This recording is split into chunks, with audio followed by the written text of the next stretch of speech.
जय हिंद, नमस्कार दोस्तों, क्या हाल चाल है आप सभी के। क्रांति यूट्यूब बैच 2.0 के अंदर जो मैं आपको पॉलिटी पढ़ा रहा हूं, ये उस पॉलिटी का लेक्चर नंबर 4 है साहब। शुरू के 3 लेक्चर्स हो चुके हैं और जो भी टॉपिक आपको हमने उसमें पढ़ाया है आप उसको बखूबी जानते होंगे, और अगर नहीं जानते हैं तो चैनल की प्लेलिस्ट पे जाइएगा और जाके देख लीजिएगा कि पिछले 3 लेक्चर्स में हमने क्या क्या आपको पढ़ाया है। और एक डाउट मेरे पास अभी तक एस्पिरेंट्स का आ रहा है कि क्या सर इस बैच के अंदर पूरा प्रीलिम्स पढ़ाओगे, जबकि मैं स्क्रीन पे उसके आंसर लिख देता हूं। पर पता है क्यों आ रहा है? क्योंकि व्यक्ति को भरोसा नहीं हो पा रहा। व्यक्ति को भरोसा इसलिए नहीं हो पा रहा क्योंकि आज तक ऐसा कभी किसी ने कुछ किया ही नहीं है। कोई आता है 8-10 लेक्चर पढ़ा के चला जाता है, कुछ पढ़ा के चला जाता है, कभी भी पूरा कोई नहीं कराता। तो हमने ये कह दिया है कि पिछले क्रांति बैच में हमने 50 लेक्चर पढ़ाए, तो इस क्रांति बैच में हम 200 लेक्चर पढ़ा देंगे। पूरा आपका प्रीलिम्स का सिलेबस खत्म करा देंगे, सारी यूनिट्स हम आपको कवर करवा देंगे। तो व्यक्ति को क्या भरोसा नहीं हो रहा है इस बात पर, और मैं तुमसे कह भी नहीं रहा कि तुम भरोसा कर लो।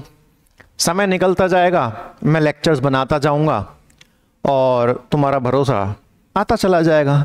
ना भी आए तो भी कोई दिक्कत नहीं है, मुझे आ जाए तो बहुत अच्छी बात है, क्योंकि भरोसा तो एक ऐसी चीज़ है कि मतलब उसको बुलाया नहीं जा सकता, अपने आप ही आता है। अब एक चीज़ और सुन लो कि मैं क्रांति बैच 2.0 के अंदर पॉलिटी पढ़ा रहा हूँ, ऐसे ही संदीप सर क्रांति 2.0 बैच के अंदर भारत का भूगोल यानी कि इंडियन ज्योग्राफी के 3000 रट्टा फैक्ट्स पढ़ा रहे हैं। अब एक चीज़ तो मैं आपको और क्लैरिफाई कर देना चाहता हूँ कि जो संदीप सर ज्योग्राफी पढ़ा रहे हैं ना, वो कोई डिटेल वाली ज्योग्राफी नहीं है, वो 3000 रट्टा फैक्ट्स हैं।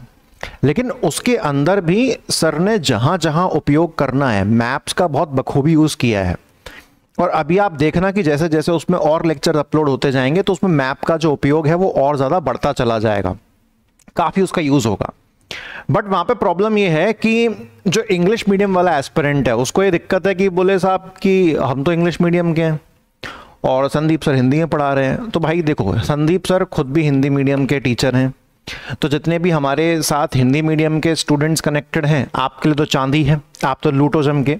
और जो इंग्लिश मीडियम वाले कनेक्टेड हैं आप टेंशन मत लो, आपके लिए एक सोल्यूशन है मेरे पास, क्योंकि मैं भी ज्योग्राफी पढ़ाऊँगा, ठीक है, और मैं डिटेल वाली ही ज्योग्राफी पढ़ाऊँगा आपको। बट अभी मैं पॉलिटी पढ़ा रहा हूँ। पॉलिटी के बाद जो मैंने प्लान बनाया है, मुझे साइंस पे जाना है पॉलिटी के बाद, तो after polity I will go to science. Polity के बाद जब मैं साइंस पढ़ा दूंगा उसके बाद फिर मैं जो है प्रयास करूंगा कि ज्योग्राफी पर और हिस्ट्री पर आऊंगा, ठीक है।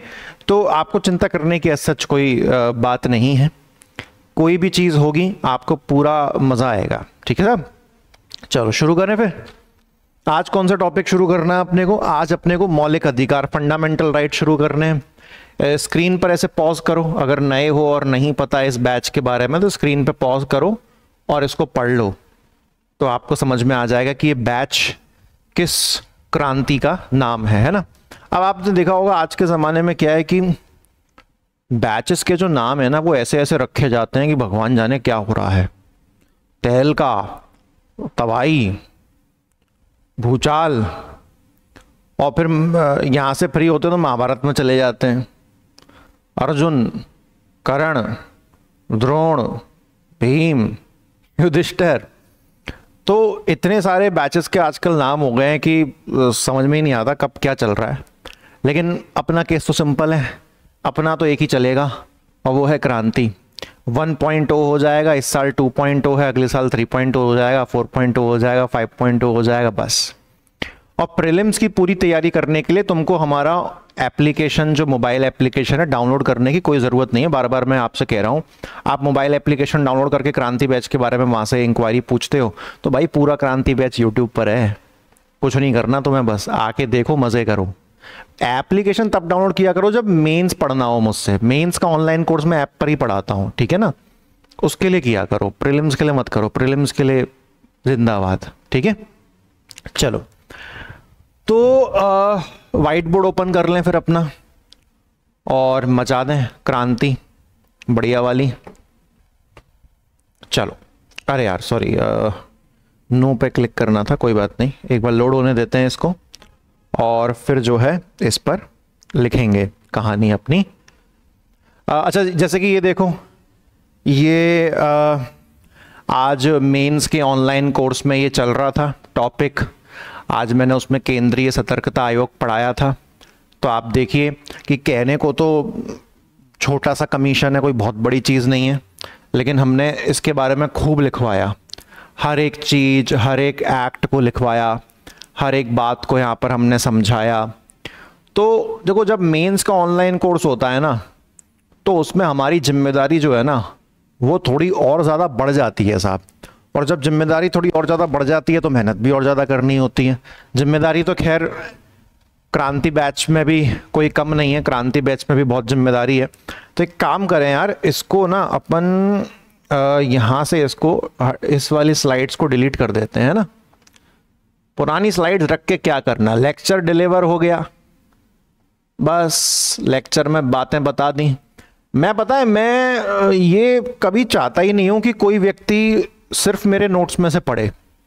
मैं हमेशा ये चाहता हूं कि तुमको अगर मुझसे पढ़ना है तो नोट्स प्लस लेक्चर दोनों से पढ़ो, क्योंकि मुझे लगता है कि यार कि जब मैं दोनों कॉम्बिनेशन के साथ जाता हूं ना, तब उस चीज़ का ज़्यादा जो आउटपुट है ज़्यादा निकल के आता है। खैर चलो, बहुत देर से बात कर रहा हूं मैं, आप लोग आते हो तो सोचता हूं कि आपसे बात कर लूं, बट कोई बात नहीं, आपको मज़ा नहीं आ रहा तो ठीक है यार, समझ गए बात को आपकी हम। फंडामेंटल राइट्स, मौलिक अधिकार, यहाँ से आज जो है एक नया टॉपिक जो है शुरू हो रहा है। पहला लेक्चर जब भी रहता है तो मैं हमेशा बेस बनाने पर फोकस करता हूँ। मैं ऐसा बिल्कुल भी मान के नहीं चलता कि मैं YouTube पर पढ़ा रहा हूँ तो जल्दबाजी में हल्का मद्दा पढ़ा के निकल जाऊँ, नहीं। मैं तो यही मान के चल रहा हूँ कि मैं अपने ही किसी पेड कोर्स के अंदर पढ़ा रहा हूं।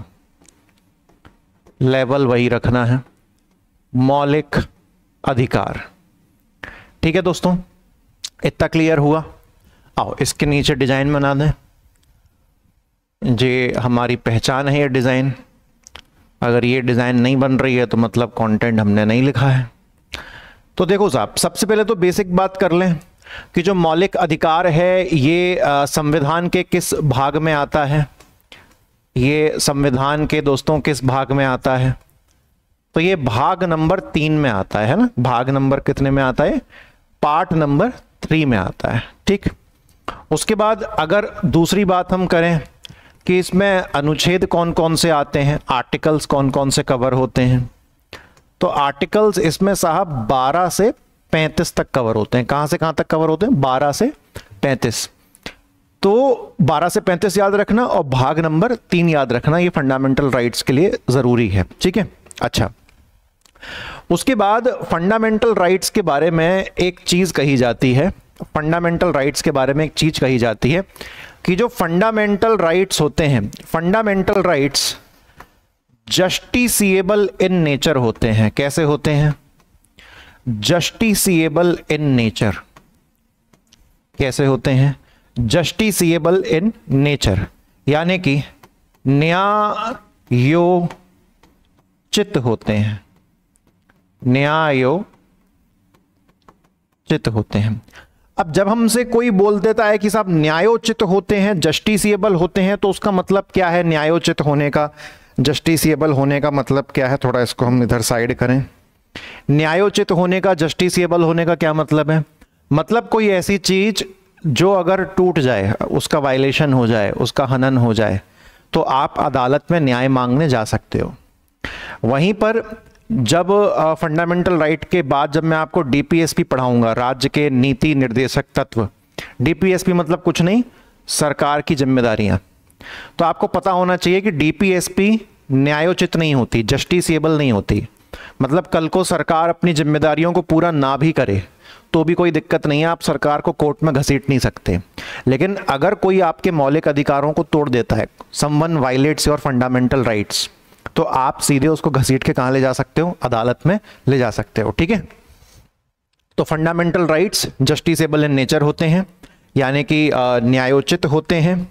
तो इसका मतलब क्या हुआ, इसका मतलब क्या हुआ साहब, तो इसका मतलब यह हुआ कि अगर आपके फंडामेंटल राइट्स का, अगर आपके फंडामेंटल, आपके शब्द लिखना पड़ेगा ना, तभी तो फील आएगा। अगर आपके फंडामेंटल राइट्स का वायलेशन होता है, अगर आपके फंडामेंटल राइट्स का वायलेशन होता है, वायलेशन मतलब हिंदी में क्या बोलते हैं साहब, वायलेशन मतलब हनन होता है, मतलब कोई आपके फंडामेंटल राइट को तोड़ रहा है। तो अगर आपके फंडामेंटल राइट्स का वायलेशन होता है तो आप न्याय मांगने के लिए, तो आप जस्टिस के लिए, तो आप न्याय के लिए यानी कि तो आप जस्टिस के लिए कहां जा सकते हो, कोर्ट जा सकते हो। तो आप न्याय के लिए यानी कि जस्टिस के लिए कहां जा सकते हो, कोर्ट जा सकते हो। इतनी बात दोस्तों हम सभी को क्लियर होती है, कोई दिक्कत परेशानी की बात तो नहीं, ठीक है। अच्छा, मौलिक अधिकारों को भारत का मैग्ना कार्टा कहते हैं। मौलिक अधिकारों को क्या कहते हैं, मैग्ना कार्टा ये अंग्रेजों की देन है। मैग्ना कार्टा अंग्रेजों के ज़माने में राजा साहब जिस दस्तावेज में अपनी प्रजा को उनके अधिकार देते थे, उसी दस्तावेज को, उसी डॉक्यूमेंट को मैग्ना कार्टा कहते थे। तो वैसा ही सेम कॉन्सेप्ट इंडिया में है। तो इंडिया में जो भारत के मौलिक अधिकार हैं उसको भारत का मैग्ना कार्टा कह देते हैं। तो मैग्ना कार्टा क्या है, मैग्ना कार्टा प्राचीन जमाने में एक डॉक्यूमेंट था, एक किताब थी जिसमें प्रजा के फंडामेंटल राइट्स लिखे होते थे। इतनी बात क्लियर हुई। तो यहां पर मैं क्या लिख रहा हूं, फंडामेंटल राइट्स को इंडिया का मैग्ना कार्टा कहते हैं। फंडामेंटल राइट्स को इंडिया का मैग्ना कार्टा कहते हैं। अब इसे तुम खुद एक्सप्लेन कर लेना कि मैग्ना कार्टा क्या है। कि मैग्ना कार्टा प्राचीन जमाने में राजा महाराजाओं के टाइम पर, मतलब इंडियन कॉन्सेप्ट नहीं है, अंग्रेजों का कॉन्सेप्ट है, ब्रिटिश कॉन्सेप्ट है। तो फंडामेंटल राइट्स को इंडिया का मैग्ना कार्टा कहते हैं, क्योंकि मैग्ना कार्टा एक दस्तावेज हुआ करता था जिसमें प्रजा को जितने भी मौलिक अधिकार दिए जाते थे वो सब लिखे जाते थे। तो इंडिया में हमारे मौलिक अधिकारों को हम इंडिया का मैग्ना कार्टा कह देते हैं, ठीक है। अच्छा, अब अगर कोई आपसे पूछ ले कि फंडामेंटल राइट्स का कॉन्सेप्ट किस देश से लिया गया है, तो अमेरिका से लिया गया है। मौलिक अधिकारों की अवधारणा, अधिकारों की अवधारणा, फंडामेंटल राइट्स का कॉन्सेप्ट यूएसए से लिया गया है, यानी कि अमेरिका से लिया गया है। इतना दोस्तों क्लियर हुआ। बस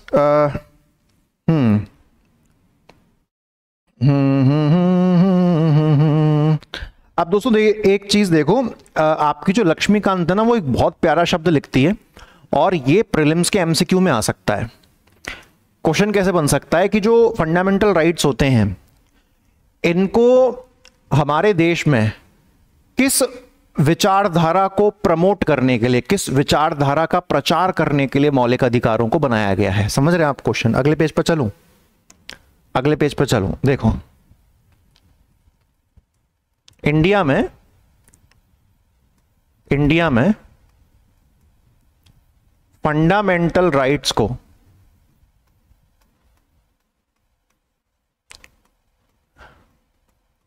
किस आइडिया को प्रमोट करने के लिए,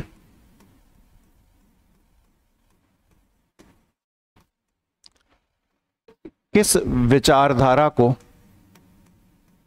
प्रमोट करने के लिए, प्रमोट मतलब प्रचार करना है ना, प्रमोशन होता है ना, प्रचार करना, प्रमोट करने के लिए बनाया गया है। प्रमोट करने के लिए बनाया गया है। अब देखो, फंडामेंटल राइट ऐसे ही तो बना नहीं दिए होंगे, हम कुछ ना कुछ तो फंडामेंटल राइट के माध्यम से बताना चाह रहे हैं,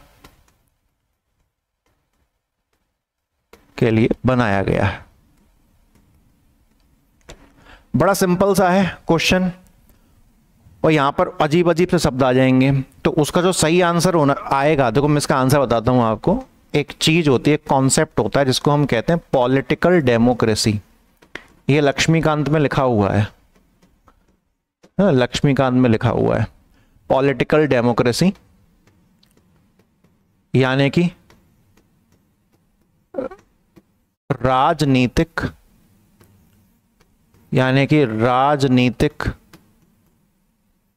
लोकतंत्र। राजनीतिक लोकतंत्र का मतलब क्या होता है कि इस देश में जो जनता है वो सर्वशक्तिशाली है, वो सबसे ज़्यादा पावरफुल है, और वही सरकार को चुनती है, और वही सरकार जो है इस देश को चलाती है। तो जिस देश में सरकार को मिलने वाली पावर का जो जरिया है वो जनता है, तो जब जनता आपको शक्ति देती है तो जनता को बदले में अधिकार मिलने चाहिए। समझ में आई बात? तो जब जनता आपको शक्ति देती है तो जनता को बदले में क्या मिलने चाहिए? उनके अधिकार मिलने चाहिए। जनता ने सरकार को पावर दी, जनता ने सरकार को पावर दी, जनता ने गवर्नमेंट को पावर दी, तो बदले में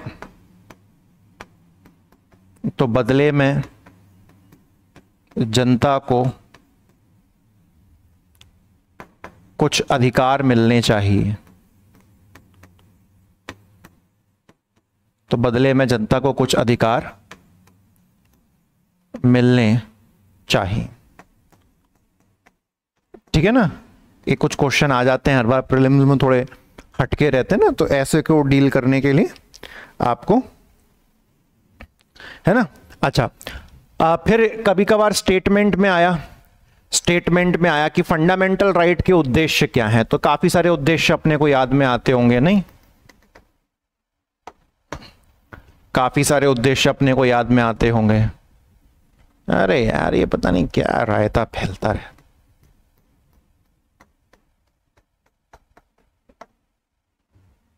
ऑब्जेक्टिव,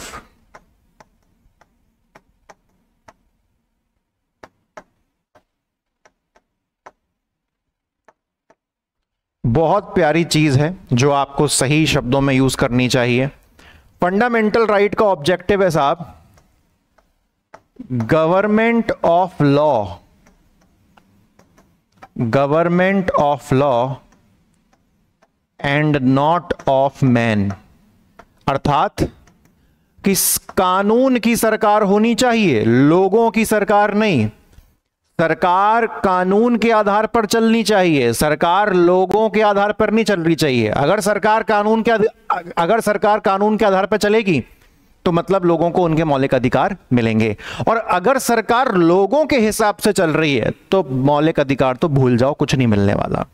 तो मौलिक अधिकार का मेन लक्ष्य ही, ऑब्जेक्टिव ही यही है कि जो सरकार चले वो कानून की सरकार हो, ना कि लोगों की सरकार। ठीक है ना? Government of law and not of man. कानून की सरकार हो, कानून की सरकार हो, लोगों की नहीं। कानून की सरकार हो, लोगों की नहीं। ये चीज क्लियर हुई दोस्तों? अच्छा, उसके बाद अगर मैं अगले पेज पर चलूं, क्योंकि सीधे हम आर्टिकल्स पे नहीं कूद सकते यार, बेस तो देना पड़ेगा ना आपको। बेस के बिना कैसे जाओगे फिर आगे? अब जैसे कि अगले क्वेश्चन में चलें, एक प्रश्न यहां पर बनता है कि मौलिक अधिकारों को मौलिक क्यों कहते हैं? फंडामेंटल राइट्स को फंडामेंटल क्यों कहते हैं? फंडामेंटल राइट्स को फंडामेंटल क्यों कहते हैं? मौलिक अधिकारों को मौलिक क्यों कहते हैं? तो उसके दो कारण जो है बताए गए हैं। इसके दो कारण जो है दोस्तों बताए गए हैं। पहला कारण क्या है कि मौलिक अधिकारों को मौलिक क्यों कह रहे हैं? तो सुनो, क्योंकि ये अधिकार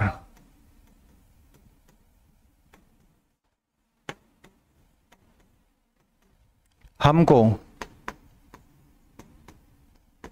संविधान से मिलते हैं। क्योंकि हमको ये अधिकार कहां से मिलते हैं? कॉन्स्टिट्यूशन से मिलते हैं। और जब कोई चीज बाकायदा तुमको संविधान से मिलती है तो इसीलिए हम उसके आगे एक शब्द यूज करते हैं फंडामेंटल राइट्स, यानी कि मौलिक अधिकार, क्योंकि बाकायदा संविधान हमको वो दे रहा है, कोई अलग से कानून बना दिया वो नहीं दे रहा, संविधान बाकायदा हमको दे रहा है। ठीक है। और दूसरा कारण क्या होता है, फंडामेंटल राइट्स किसी पर्सन, किसी व्यक्ति के समग्र विकास के लिए उपयोगी है, यानी कि ओवरऑल डेवलपमेंट, अर्थात समग्र विकास के लिए जरूरी है। तभी तो हम कहते हैं ना कि what is the fundamental unit of our body, कि हमारे शरीर की मौलिक इकाई क्या है, काय से बना है हमारा शरीर, तो हम क्या बोलते हैं, सेल, मतलब कोशिकाएं। तो without cells can our body exist, बिना कोशिकाओं के क्या हमारा शरीर अस्तित्व में आ सकता है भला? तो आप कहोगे नहीं साहब नहीं आ सकता। तो जिस चीज से तुम्हारा शरीर बना है तुम उस चीज को फंडामेंटल यूनिट कह रहे हो, यानी कि एक मौलिक इकाई कह रहे हो। सेम उसी तरीके से जो अधिकार तुम्हारे ओवरऑल डेवलपमेंट के लिए जरूरी हैं, तुम्हारे समग्र विकास के लिए जरूरी हैं, तो तभी तो तुम उन अधिकारों को सिर्फ अधिकार नहीं कह रहे, तुम उनको मौलिक अधिकार यानी कि फंडामेंटल राइट्स कह रहे हो। ठीक है, ये दो कारण क्लियर हुए। चलो अब एक काम करते हैं, अब मैं आपको जो है एक छोटी सी पीडीएफ पे लेके चलता हूं। बेसिकली ये क्या है, ये मतलब बेसिक मैंने सोचा कि यार इनके नाम ना लिखने पड़े, तो इसलिए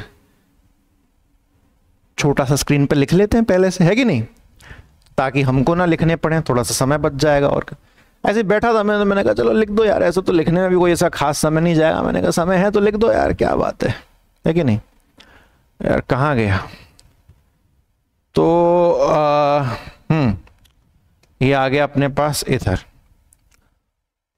तो दोस्तों देखो क्या लिखा हुआ है कि ओरिजिनली, कैसा, ओरिजिनली यानी कि शुरुआत में जब संविधान हमारा आया था, तो मूल रूप से हमारे संविधान में टोटल कितने मौलिक अधिकार थे? तो मूल रूप से हमारे संविधान में टोटल 7 मौलिक अधिकार थे। जैसे ड्राफ्टिंग कमेटी में 7 मेंबर्स थे, प्रारूप समिति में 7 सदस्य थे, ऐसे ही जब हमारा संविधान आया तो टोटल कितने फंडामेंटल राइट्स थे? तो टोटल 7 फंडामेंटल राइट्स थे। ठीक है, अभी सब याद कर, रटना नहीं है। कोई कहते हैं कि शुरू से रट लो, ट्रिक से रट लो, अरे काहे को रट रहे हो? जब मैं तुमको एक एक आर्टिकल एक्सप्लेन करूंगा ना डिटेल में, तुम्हारी जहन में, तुम्हारी नसों में छप जाएगा, तो तुमको रटने की जरूरत नहीं है, यकीन मानो मेरा। ठीक है, जैसे कि बस मजे करो। अभी पहला क्या है, राइट टू इक्वेलिटी, यानी कि समानता का अधिकार। समझते हो आप लोग क्या? राइट टू इक्वेलिटी, समानता का अधिकार मतलब ये होता है कि कानून के समक्ष सभी लोग बराबर होते हैं। Everyone is equal before law. यहां पर ऐसा नहीं कि राइट टू इक्वेलिटी का मतलब यह है कि तुम मुझसे तो बड़े प्यार से बात करते हो लेकिन मुझसे उखड़े उखड़े रहते हो, ये है समानता, मेरे साथ तुम इक्वेलिटी नहीं दिखाते हो। अरे ये तो इश्क है पगले या पगली। तो इश्क में समानता और असमानता क्या? इश्क तो है ही असमानता का पहला नाम। तो हम यहां पर उसकी बात नहीं कर रहे, हम यहां पर किसकी बात कर रहे हैं कि कानून तुमको बराबर मानेगा। कानून ये नहीं देखेगा तुम अमीर हो गरीब हो, कानून तुमको बराबर मानेगा। इंडिया में ऐसा होता है क्या? इंडिया में तो अमीरों का ही कानून होता है एक तरीके से देखा जाए तो, पर ठीक है, किताब के हिसाब से चलते हैं। तो संविधान क्या कहता है कि कानून के समक्ष तुम सभी क्या हो, बराबर हो। कानून तुम्हारे बीच में भेदभाव नहीं करेगा, ठीक है ना। और कई जगह ऐसा होता भी है कि कानून सबको बराबर का ट्रीट करता है, इसीलिए थोड़ी बहुत आज भी इंसानियत बाकी है जरा बहुत, ठीक है।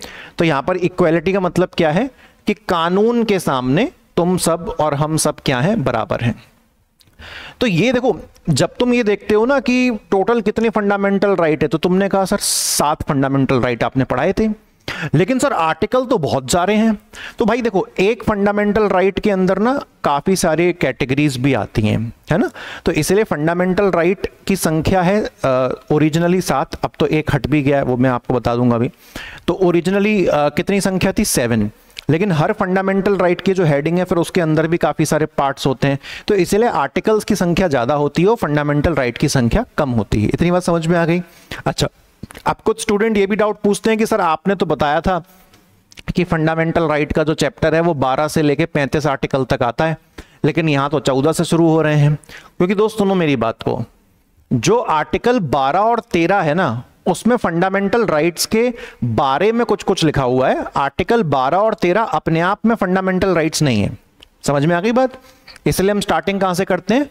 14 से स्टार्टिंग करते हैं, क्योंकि 12 और 13 में फंडामेंटल राइट के संबंध में बातें लिखी हैं, परंतु वो अपने आप में फंडामेंटल राइट नहीं है। उसके बाद जैसे कि दूसरा क्या है? राइट टू फ्रीडम, स्वतंत्रता का अधिकार।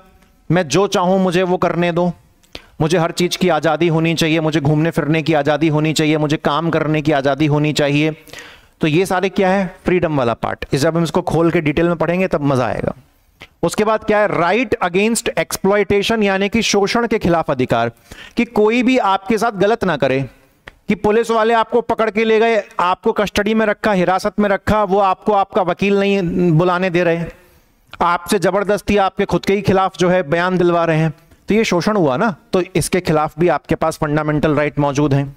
उसके बाद right to freedom of religion, यानी कि धर्म की स्वतंत्रता का अधिकार, यानी कि मैं जो धर्म चाहूं, जैसा चाहूं वो फॉलो कर सकता हूं और उसका प्रचार कर सकता हूं, मेरे ऊपर कोई बंदिश नहीं है।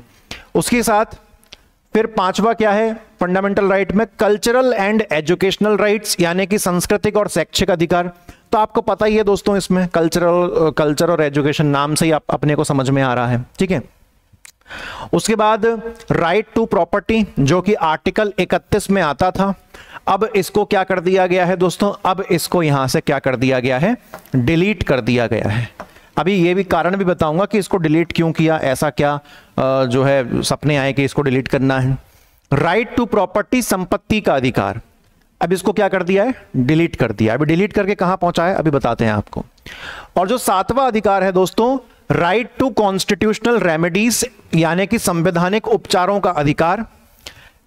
ये वाला आर्टिकल दोस्तों इतना ज्यादा इंपॉर्टेंट है कि डॉक्टर BR अंबेडकर जी ने इस आर्टिकल को ना संविधान की हृदय और आत्मा कह दिया था, यानी कि heart and soul of the Indian constitution.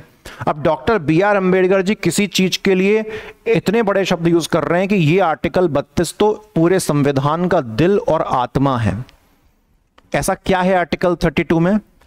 भाई मैं तुमको बहुत सारे फंडामेंटल राइट्स दे दूं, लेकिन उन फंडामेंटल राइट्स की कोई सुरक्षा ना दूं।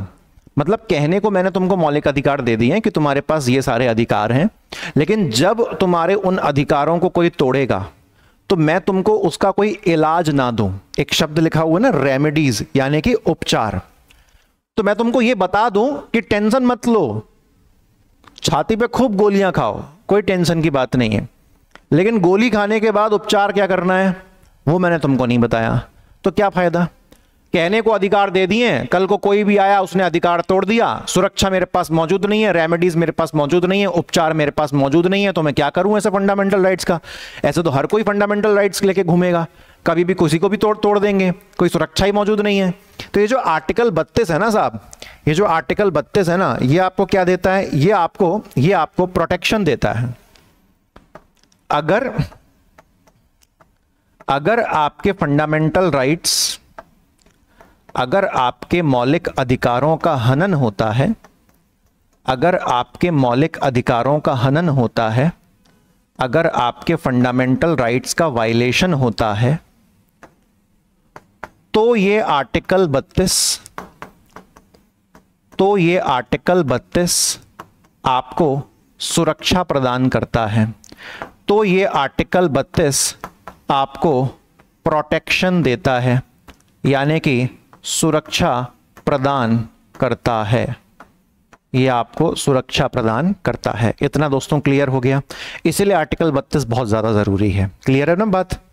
अच्छा, अब हम बात करते हैं कि आर्टिकल 31 को क्यों हटाया गया और हटाने के बाद इसको कहां भेज दिया गया। तो ये आप लोग लिख लेना इसको स्क्रीन पॉज करके अपने रजिस्टर में। अब देखो आर्टिकल 31 की जो है हम लोग कहानी समझें। क्या कहता है कि संविधान में एक अमेंडमेंट किया गया 1978 में, और उस अमेंडमेंट का नाम था 44वें नंबर का अमेंडमेंट था वो।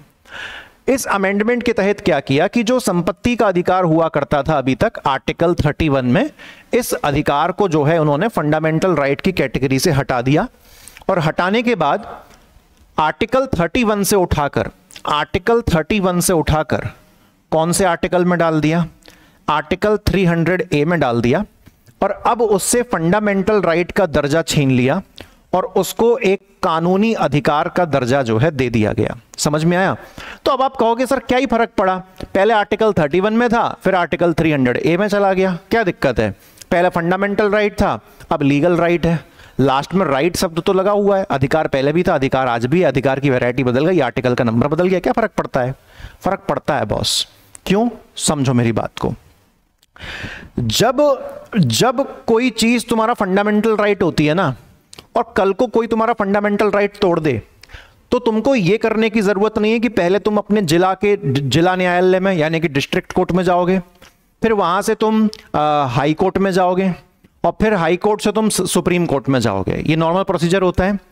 फंडामेंटल राइट के टूटने पर तुम डायरेक्टली सुप्रीम कोर्ट जा सकते हो। ये एकमात्र ऐसी कंडीशन है जहां पर तुम डायरेक्टली विदाउट एनी अपील, बिना किसी अपील के डायरेक्टली कहां जा सकते हो? तुम सुप्रीम कोर्ट। और ये जो तुमको पावर है वो कहां से प्राप्त हो रही है? आर्टिकल 32 से प्राप्त हो रही है। आर्टिकल 32 आपको क्या बोलता है कि आप डायरेक्ट किसके पास जा सकते हो? आप डायरेक्ट दोस्तों सुप्रीम कोर्ट के पास जा सकते हो। आप डायरेक्ट किसके पास जा सकते हो? सुप्रीम कोर्ट के पास जा सकते हो, क्योंकि अल्टीमेटली आपको रेमेडीज चाहिए ना, उपचार चाहिए ना।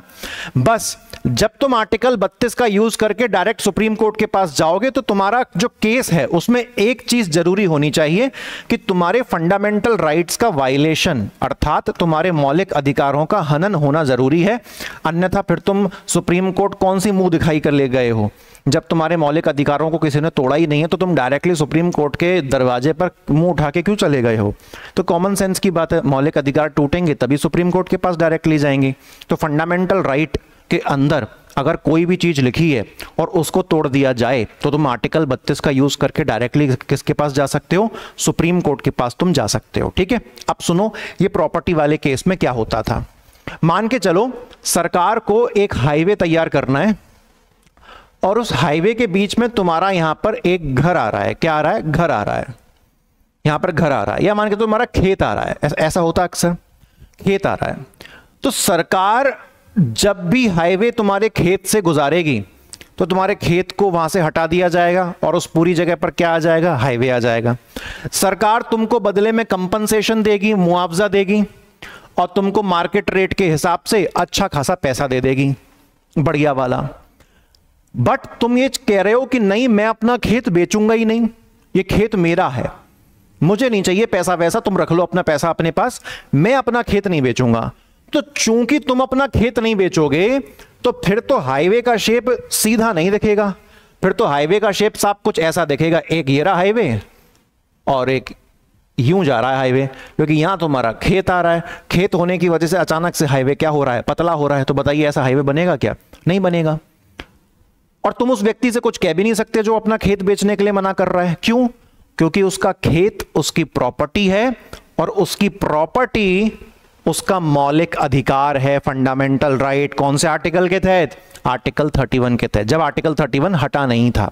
1978 से पहले की बात बता रहा हूं। तो तुम उसका खेत उससे छीन नहीं सकते।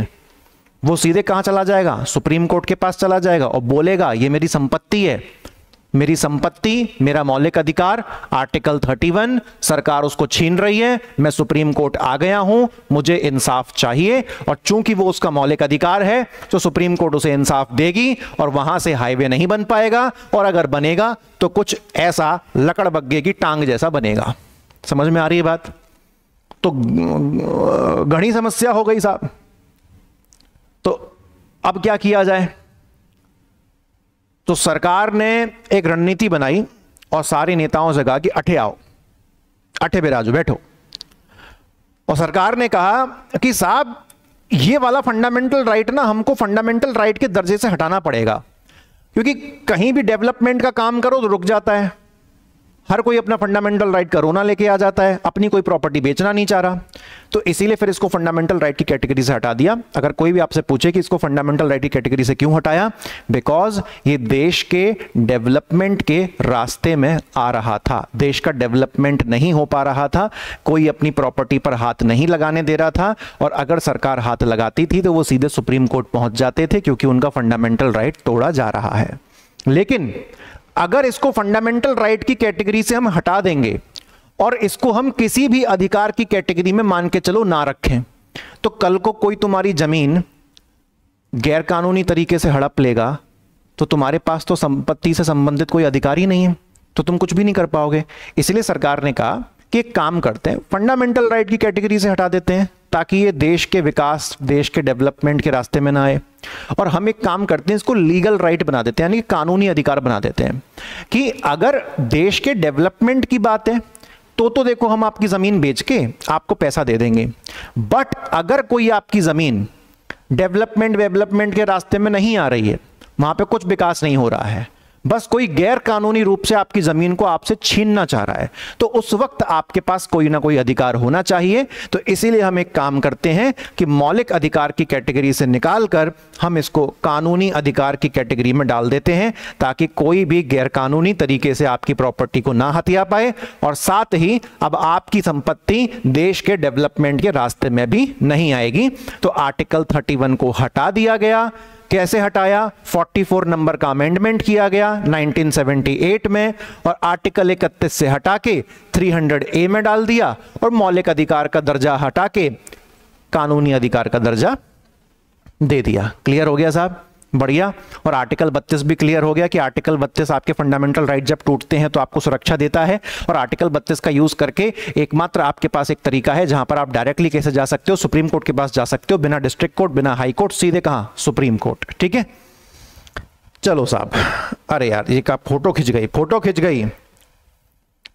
चलो अब देखो साहब, अब एक टॉपिक आता है कि हमारे कौन से ऐसे फंडामेंटल राइट्स होते हैं जो केवल देश के नागरिकों के पास होते हैं, यानी कि केवल इंडिया के सिटीजन्स के पास, और कुछ फंडामेंटल राइट ऐसे होते हैं जो भारत के नागरिक और अंग्रेज दोनों के पास होते हैं। आइए एक बार समझ लेते हैं। जो राइट टू इक्वेलिटी है, यानी कि आर्टिकल नंबर 14, मैं आर्टिकल बोलूंगा, आप यहां से पढ़ते चल सकते हो। ठीक है, आर्टिकल 14 क्या केवल भारत के नागरिकों के लिए है? जी नहीं, आर्टिकल 14 भारत के नागरिक और अंग्रेज दोनों के लिए है। ऐसा क्या है आर्टिकल 14 में? इक्वेलिटी, समानता। यार हमारा देश ऐसा है कि वो समानता सबके साथ करेगा, ऐसा नहीं केवल भारत के नागरिकों के साथ करेगा। तो कॉमन सेंस के दम पर भी सॉल्व कर सकते हो ना इसको, तो इसीलिए ये हमने दोनों को दिया है। फिर क्या है? आर्टिकल 15, यानी कि प्रोहिबिशन ऑफ डिस्क्रिमिनेशन, यानी कि भेदभाव से बचाता है। तो ये जो आर्टिकल 15 है ये केवल देश के नागरिकों के लिए उपलब्ध है, फॉरेनर्स के लिए उपलब्ध नहीं है। अब आप कहोगे सर देश का संविधान को क्या हो गया? भेदभाव से सुरक्षा, ये तो अच्छी चीज है ना, ये तो फॉरेनर्स को भी देनी चाहिए।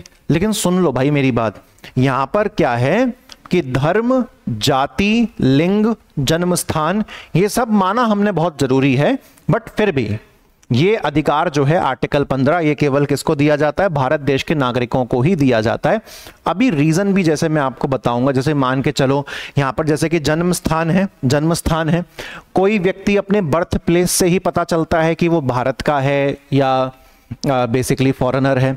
तो मान के चलो कोई अमेरिका में जन्मा है, अमेरिका का ही नागरिक है, लेकिन ताजमहल में जैसे कि एंट्री होनी है, टिकट होनी है, तो हम क्या करते हैं? ताजमहल में जो फॉरेनर्स की टिकट है, क्या हम उसको महंगा नहीं करते? हर टूरिस्ट प्लेस पे क्या होता है? फॉरेनर्स की टिकट 10-10 गुना महंगी होती है।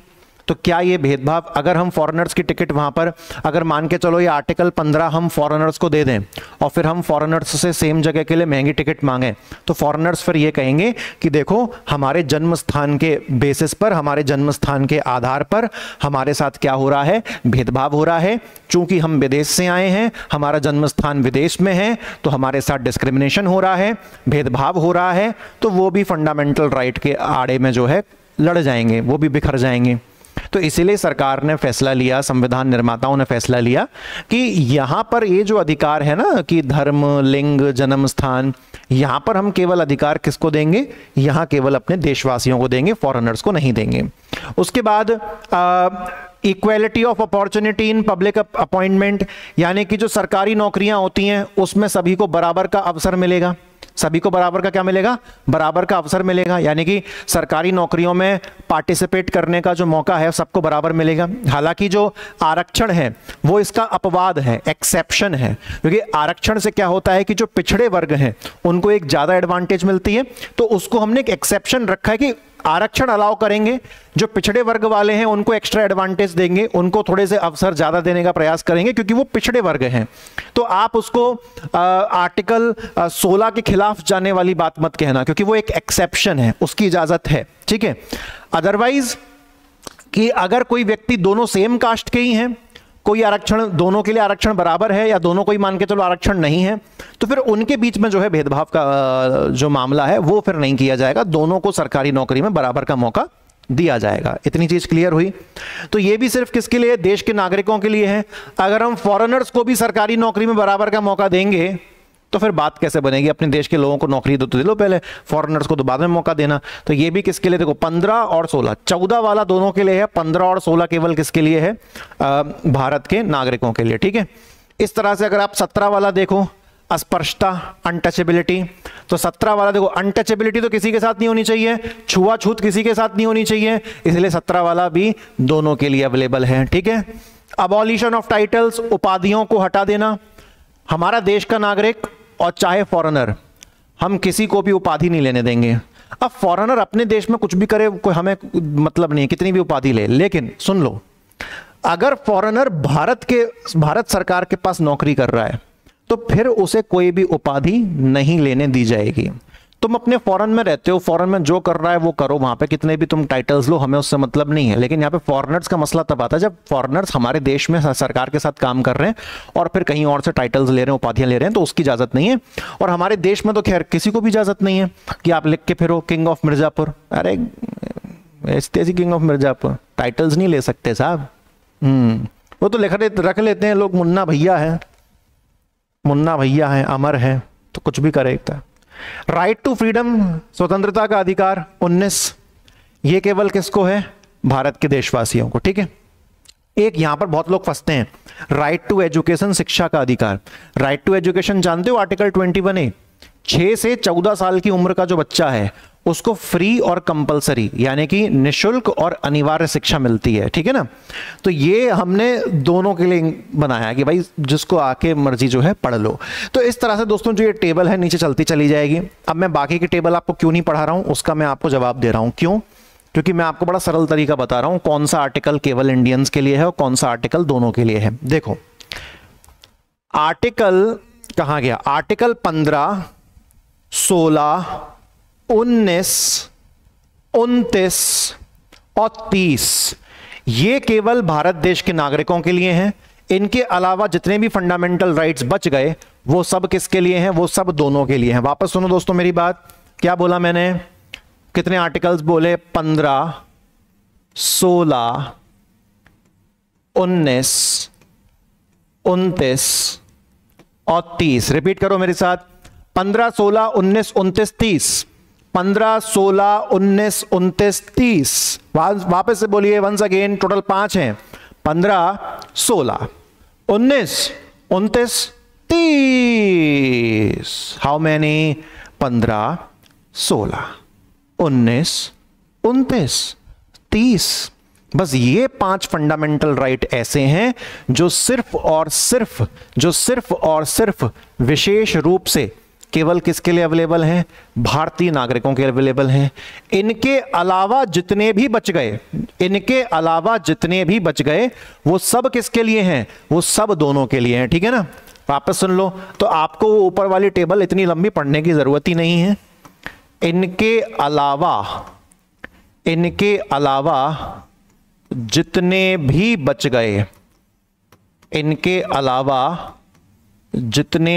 गए वो सब किसके लिए हैं, वो सब दोनों के लिए हैं, वो सब दोनों के लिए है। दोनों कौन? तुम और वो नहीं, हम भारतीय और फिरंगी, फॉरेनर्स, विदेशी। ठीक है, समझ गए? सिंपल था ना, क्या दिक्कत थी? अब चलो, तो ये तो तुम्हारा बेसिक साफ कंप्लीट हो गया। अब तुम फंसोगे नहीं यहां पर भी कौन सा किसके लिए है ना? सीधे उठा के बोल देना, बोले फॉरेनर के लिए कौन सा है। बोले तुम ये बताओ आर्टिकल 21 किसके लिए अवेलेबल है? आर्टिकल 21 यार डायरेक्टली तो मुझे नहीं याद, लेकिन मुझे ये जरूर याद है कि केवल इंडियंस के लिए कौन सा है। तो इंडियंस के लिए 15, 16, 19, 29, 30, इसमें कहीं भी आर्टिकल 21 नहीं आया ना। हाँ, तो फिर वो अलग है, वो दोनों के लिए अवेलेबल है। क्योंकि अगर 15, 16, 19, 29, 30 में से कुछ होता, केवल यही भारतीयों के लिए है, इसके अलावा जो भी आर्टिकल बचा वो दोनों के लिए है, दोनों के लिए है। ठीक है, चलो अब हम पढ़ेंगे क्या, अब अपनी कहानी शुरू करते हैं। अपना पहला आर्टिकल जो है दोस्तों हम लोग पढ़ते हैं। ठीक है, पहला आर्टिकल पढ़ते हैं, फर्स्ट आर्टिकल। आर्टिकल का सफर शुरू करते हैं।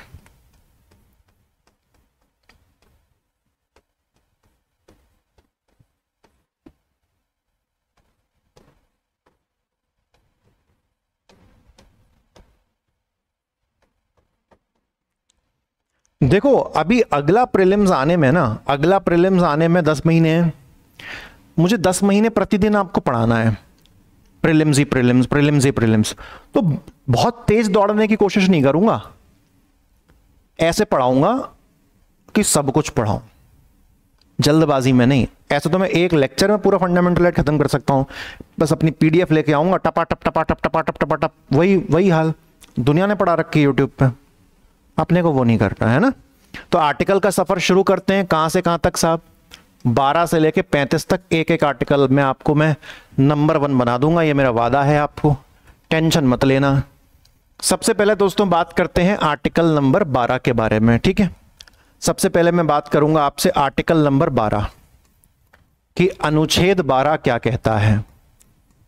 अनुच्छेद 12, अनुच्छेद 12 क्या कहता है? तो ये एक शब्द होता है दोस्तों, स्टेट।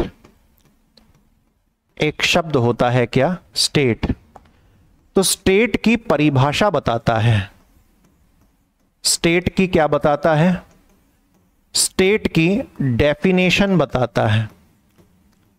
स्टेट की डेफिनेशन बताता है, यानी कि राज्य की परिभाषा बताता है।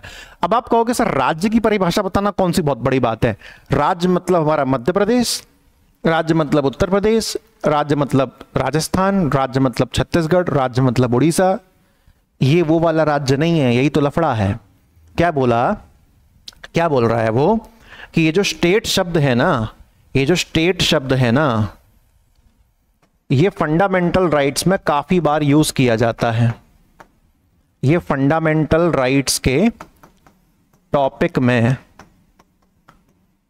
ये फंडामेंटल राइट्स के टॉपिक में काफी जगह उपयोग किया जाता है, काफी जगह यूज किया जाता है। तो साहब काफी जगह यूज किया जाता है तो मतलब इसका कुछ तो मतलब होगा ना, है ना? मतलब सुनो, सुनिए, राज्य शब्द के अंदर ये आता है। स्टेट वर्ड के अंदर, राज्य शब्द के अंदर ये सब आता है, ये सब आता है। क्या सब आता है? देखो क्या सब आता है। तो पहला देखो, पहले आपकी सेंट्रल गवर्नमेंट, मतलब राज्य शब्द का मतलब क्या हो गया कि जो आपकी सेंट्रल गवर्नमेंट होती है ना, तो सेंट्रल गवर्नमेंट, सेंट्रल गवर्नमेंट केंद्र सरकार भी राज्य की परिभाषा के अंडर में आती है। ठीक है, तो पहली चीज तो यही गलत हो जाएगी कि अगर आप राज्य शब्द का मतलब केवल स्टेट गवर्नमेंट समझते हो तो वहीं पर जो है ब्लंडर मिस्टेक हो जाएगा। वो बिल्कुल नहीं होता। राज्य शब्द के अंदर सेंट्रल गवर्नमेंट भी आती है। उसके बाद राज्य शब्द के अंदर आपकी स्टेट गवर्नमेंट भी आती है। ठीक है, सेंट्रल गवर्नमेंट भी आ गई, स्टेट गवर्नमेंट भी आ गई। उसके बाद अब जब मैं यहां पे गवर्नमेंट वगैरह बोल रहा हूं ना, तो इसमें यह भी समझ लो कि स्टेट गवर्नमेंट, सेंट्रल गवर्नमेंट के साथ साथ यहां पे पार्लियामेंट भी आ रही है ना, पार्लियामेंट भी आ रही है। सेंट्रल गवर्नमेंट के साथ साथ पार्लियामेंट भी आ रही है। और यहां पर स्टेट गवर्नमेंट के साथ साथ जो राज्य विधायिका होती है ना, राज्य विधायिका, कभी भी स्टेट गवर्नमेंट के लेवल पर केवल विधानसभा मत बोला करो, विधानसभा के साथ साथ विधान परिषद भी तो होती है ना साहब। तो विधानसभा और विधान परिषद को मिलाकर ही तो राज्य विधायिका कहते हैं, अंग्रेजी में स्टेट लेजिस्लेचर कहते हैं, तो ये भी आता है। तीसरा आपका इसमें स्थानीय प्रशासन भी आता है। क्या आता है? स्थानीय प्रशासन। तो क्या स्थानीय प्रशासन नहीं जानते? ये जानते हो, लोकल गवर्नेंस तो जानते हो, पंचायती राज वगैरह, लोकल गवर्नेंस। हमारे देश में 3 लेवल पर सरकार चलती है ना, एक तो सेंट्रल गवर्नमेंट लेवल पर चलती है, स्टेट गवर्नमेंट लेवल पर चलती है, फिर शहरों में नगर निगम, नगर पालिका ये सब चलती है, और फिर गाँव के लेवल पर ग्राम पंचायत चलती है। समझ रहे हो? तो यहाँ पर स्थानीय प्रशासन में क्या क्या आ गया? स्थानीय प्रशासन में यहाँ पर जो है आपकी नगर निगम आ गई। नगर निगम बोलो अंग्रेजी में, या अंग्रेजी में नगर निगम को म्युनिसिपल कॉरपोरेशन बोल सकते हो। फिर उसके बाद तुम्हारी नगर पालिका आ गई, नगर पालिका को अंग्रेजी में तुम म्युनिसिपैलिटी बोल सकते हो। उसके बाद तुम्हारा जो है गांव के लेवल पर तुम्हारी जो है ग्राम पंचायतें आ गई हैं ना, ग्राम पंचायत आ गई।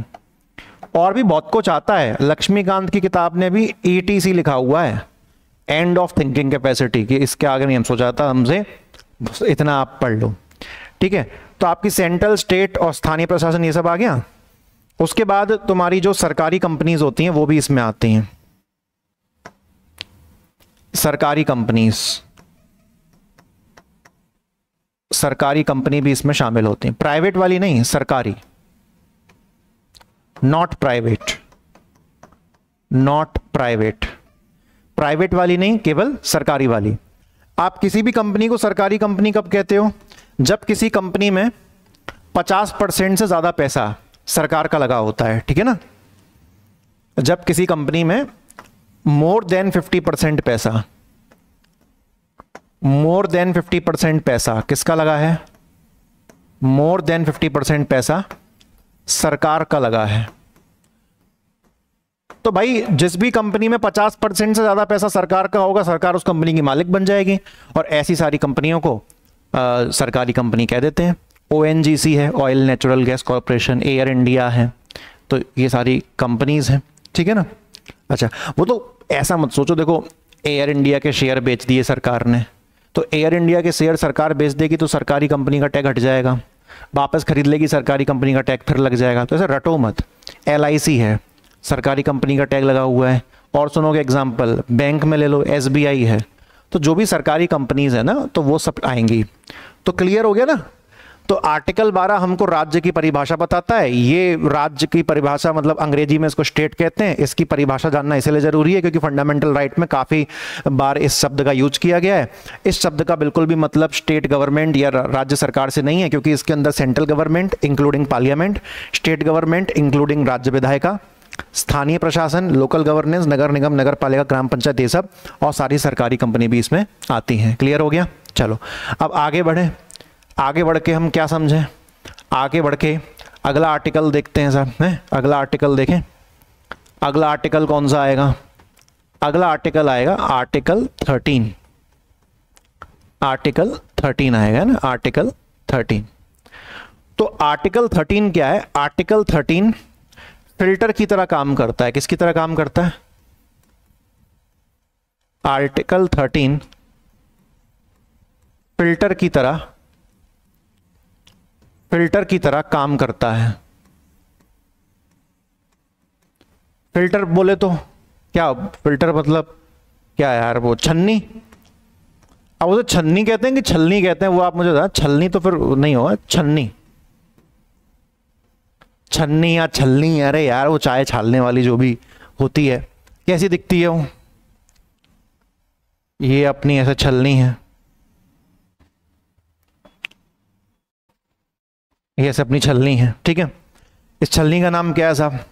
छलनी का नाम दो। छलनी का नाम है अनुच्छेद 13। छलनी का नाम क्या है? अनुच्छेद 13।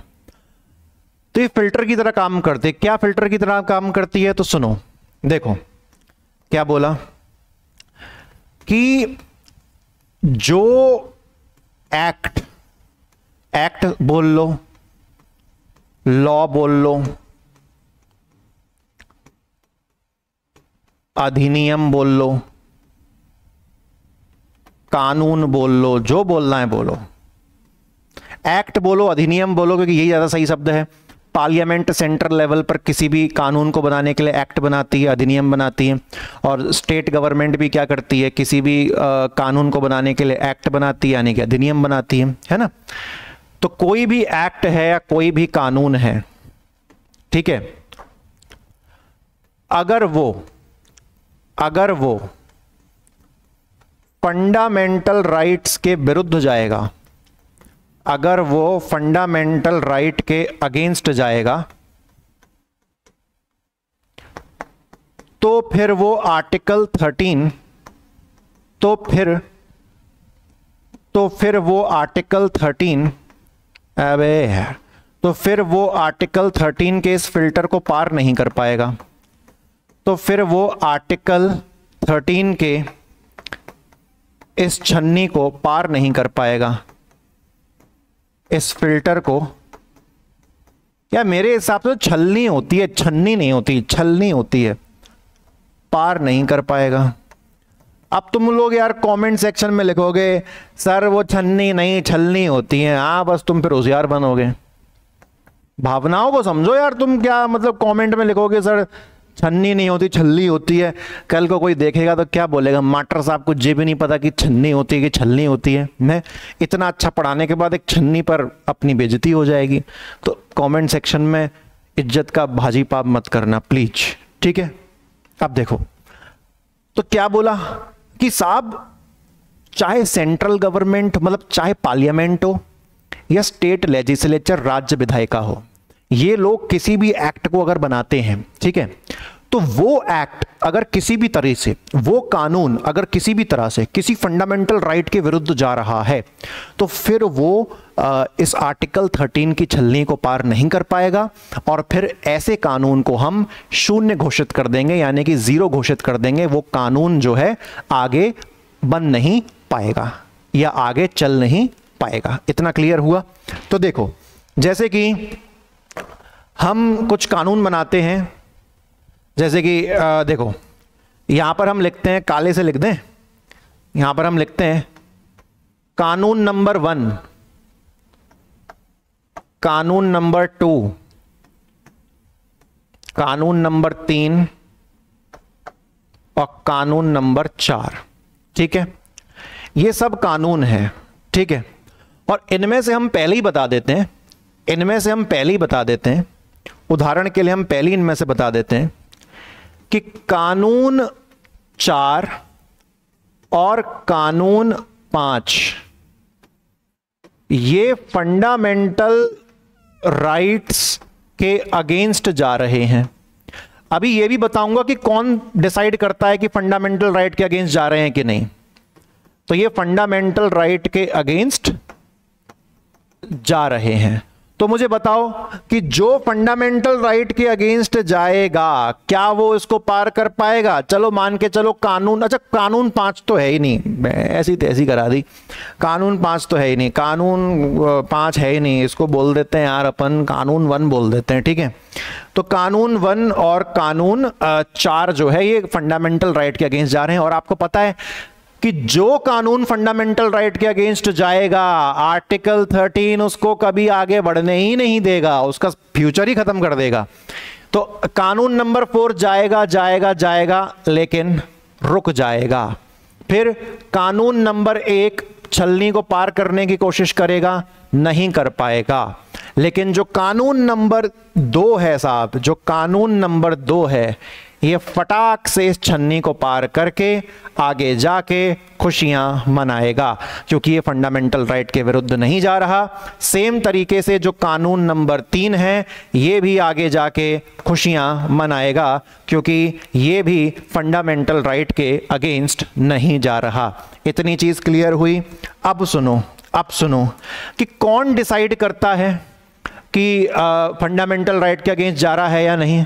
तो मैं यहां से इसको ऐसे बना के लिख दूं कि कौन डिसाइड करता है। मेरे ख्याल से तुम्हारे मन में आंसर आ ही गया होगा। कौन डिसाइड करता है, कौन डिसाइड करता है अगेंस्ट है या नहीं। कौन डिसाइड करता है अगेंस्ट है या नहीं? कौन डिसाइड करता है साहब? तो आंसर सुनो, सुप्रीम कोर्ट आर्टिकल 32 की पावर यूज करके और हाई कोर्ट आर्टिकल 226 की पावर को यूज करके। समझ में आई चीज?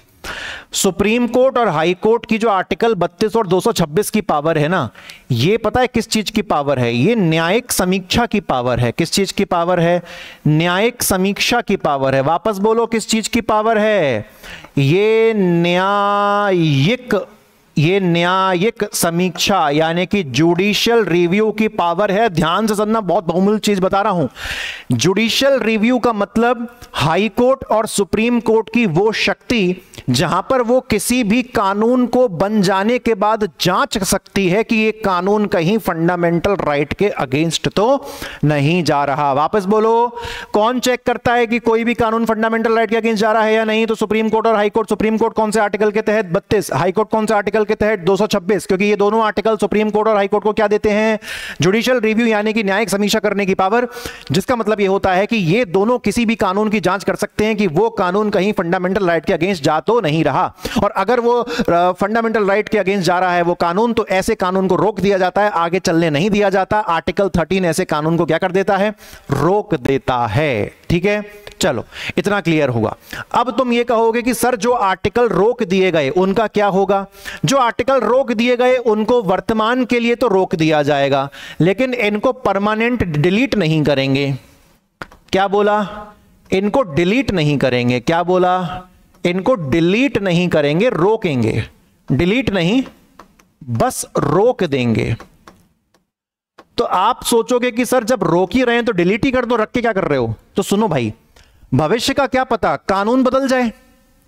भविष्य का क्या पता कानून बदल जाए।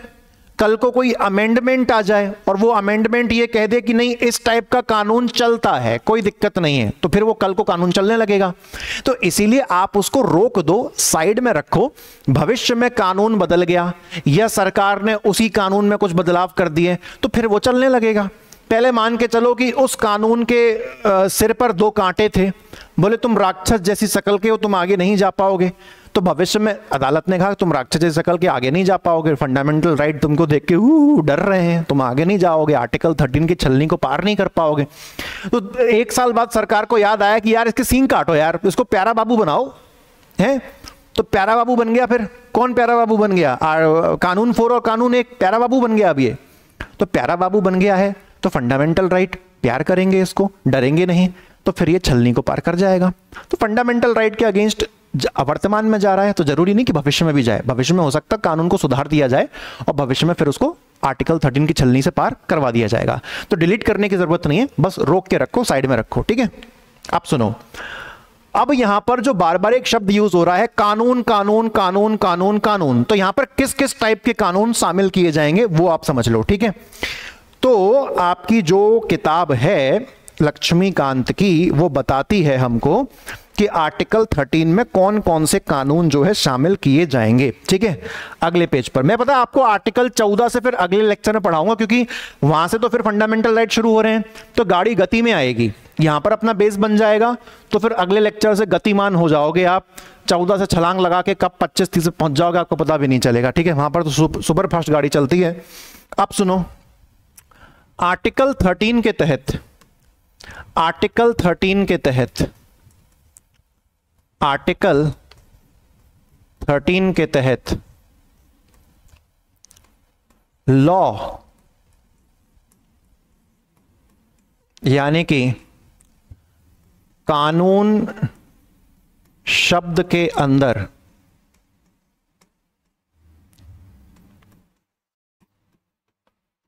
किस किस को शामिल किया जाएगा, किस किस को शामिल किया जाएगा।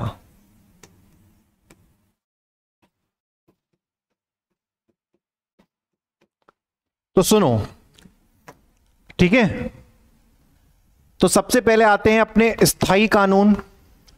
स्थायी कानून यानी कि परमानेंट लॉ। स्थायी कानून यानी कि परमानेंट लॉ। स्थायी कानून दोस्तों क्या होता है? अरे स्थायी कानून मतलब जो पार्लियामेंट और स्टेट लेजिस्लेचर बनाते हैं। ये कोई टेम्पररी कानून थोड़ा ना बनाते कि 2 दिन चलेगा खत्म। पार्लियामेंट जो कानून बना रही है वो परमानेंट कानून ही तो होता है, या स्टेट लेवल पर जो विधानसभा विधान परिषद जो कानून बनाती है परमानेंट कानून ही तो होता है वो। तो परमानेंट कानून आर्टिकल 13 के दायरे में आएंगे। परमानेंट कानून आर्टिकल 13 के दायरे में आएंगे। पार्लियामेंट बनाती है, पार्लियामेंट बनाती है और राज्य विधायिका यानी कि विधानसभा और विधान परिषद बनाते हैं।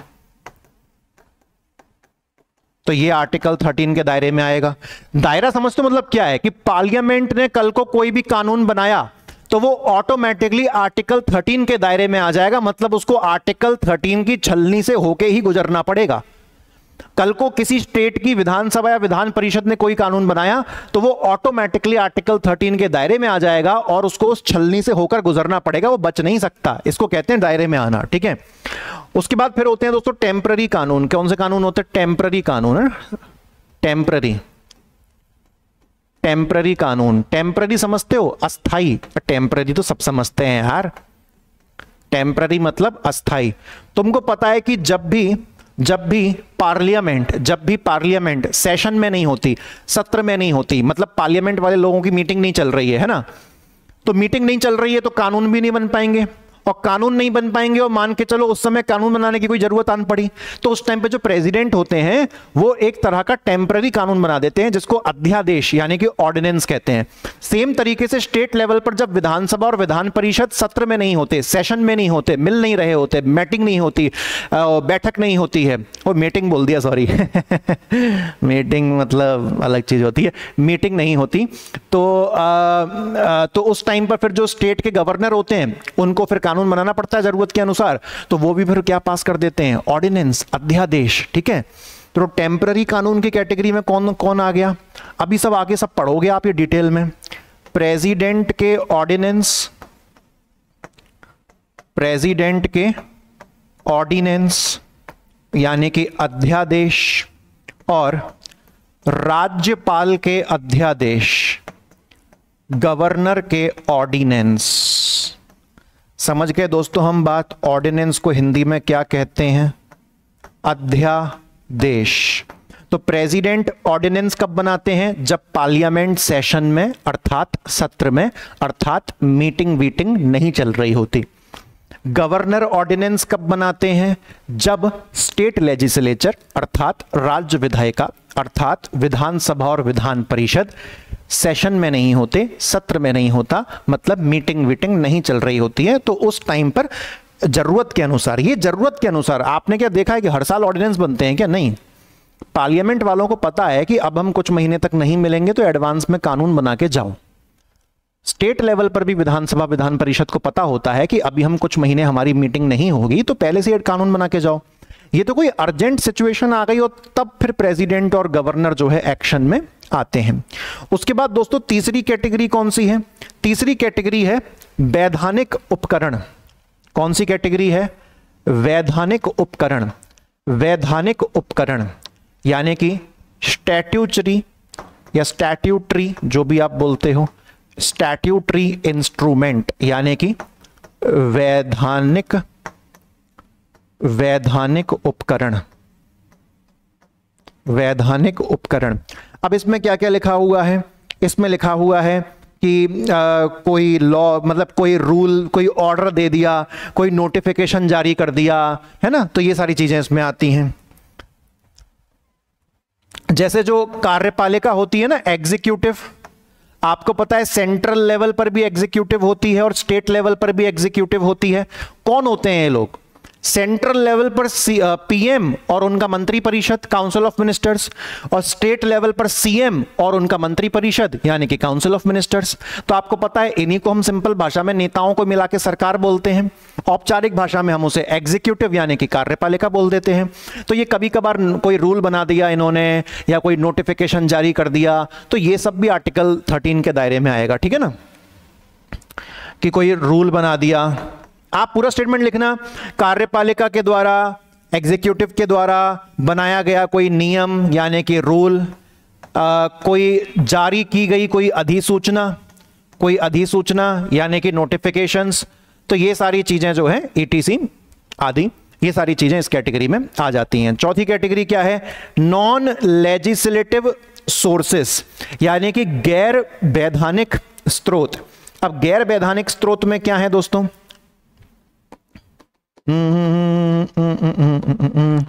ये मतलब पुरानी चली आ रही प्रथाएं हैं, नॉन लेजिस्लेटिव सोर्सेस, ठीक है, कोई दिक्कत नहीं है। नॉन लेजिस्लेटिव सोर्सेस मतलब ऐसी कोई चीज जिसे कानून ने नहीं बनाया है, समझ रहे हो? ऐसी कोई चीज जिसे कानून ने नहीं बनाया है, गैर वैधानिक स्रोत, ठीक है। तो ऐसी कोई चीज जिसे कानून ने नहीं बनाया है, तो ये भी आप अपने रजिस्टर में लिख सकते हो, ऐसी कोई चीज जिसे कानून ने नहीं बनाया है।